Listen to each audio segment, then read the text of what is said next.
Hello everyone, I'm Iron Phoenix and welcome to part 4 of my IndustrialCraft2 tutorial things.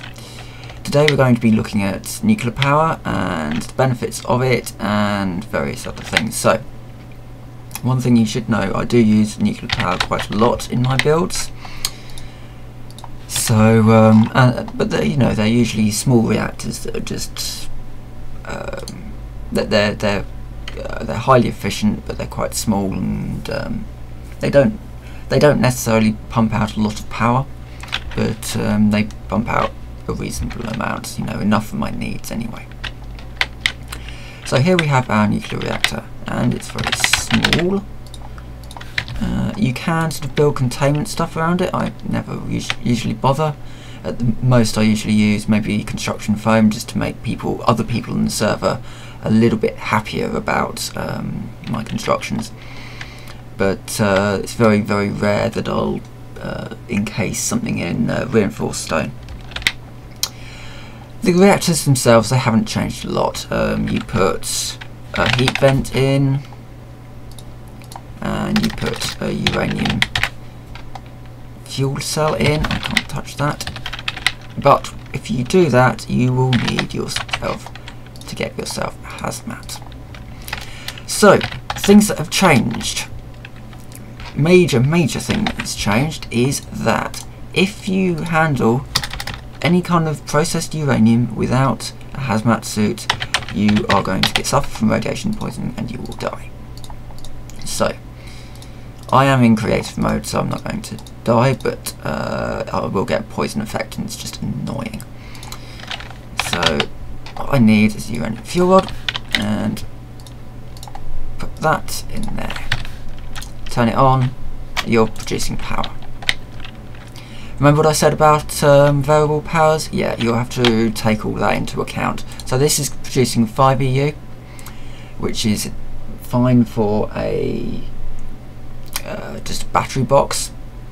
And in fact, if you have 2 fuel rods and 4 heat vents, 1, 2, 3, one there, and uranium fuel rod there, that's going to output 20 EU, so that still puts you nicely in the region for bat boxes to be absolutely fine with it. So let's move on to actually making this stuff, because that's really, we've all used reactors in the past. They haven't changed at all since the big sort of reactor update in IndustrialCraft2. There are a few new fuel types.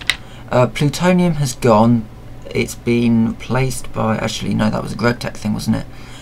We've now got MOX fuel, which is this stuff, which you get from... So the way this works now is that you use your uranium fuel rod, and your depleted uranium then goes into a thermal centrifuge, and that gives you plutonium. So it's a leveled system, and then you can use that plutonium to either make your MOX fuel or make your RTG pellets, whatever really works for you.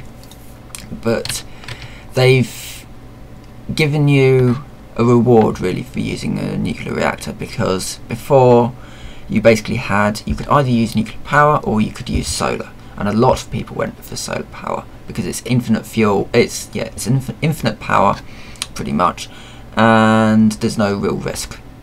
Whereas with this, you have a risk, but you also have the reward. You have MOX and you have RTGs.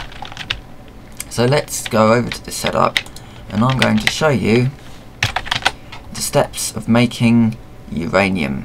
So what we're going to start off with is uranium ore. So that will make some crushed uranium. Crushed uranium then goes into here. Let me just do this.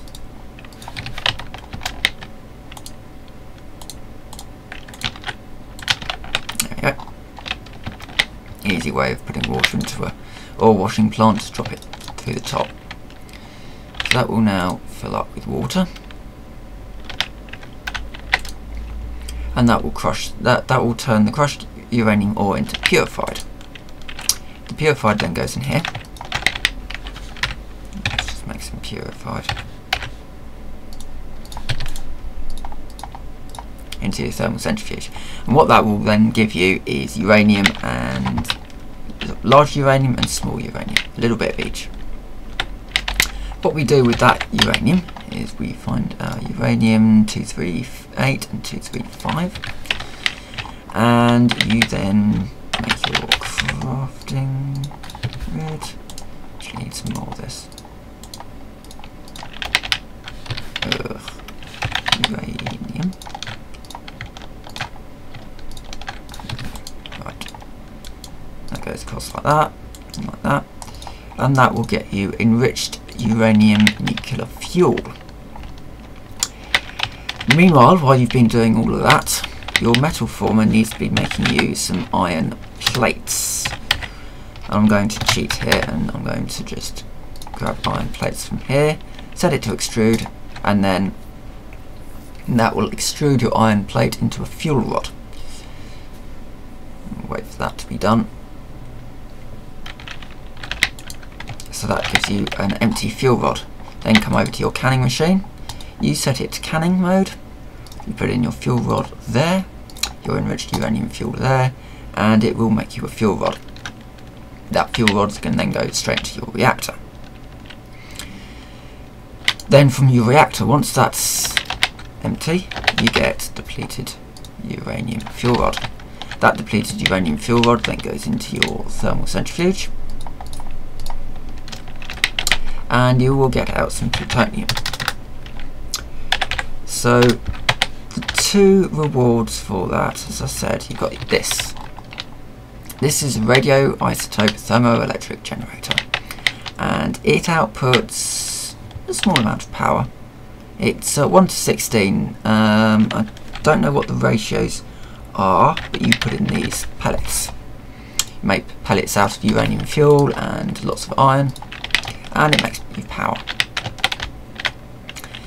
So that's pretty much done now. There's nothing really more to show with this. Something that I did forget to mention in the initial tutorial is that cables now don't have any loss, so you can trail these cables for miles and they won't lose any EU. But obviously if you're needing to send large amounts over, you'll then have to consider which cables that you actually need. So that's it really. That's all of IndustrialCraft really that I know that's awkward, and you know, the changes that you need to kind of adapt to. Thanks for watching these tutorials. If there's anything I've missed, anything that you feel that you need something more you want to know about, please ask, and I'll do another video with any questions. So thanks for watching, and I will see you next time.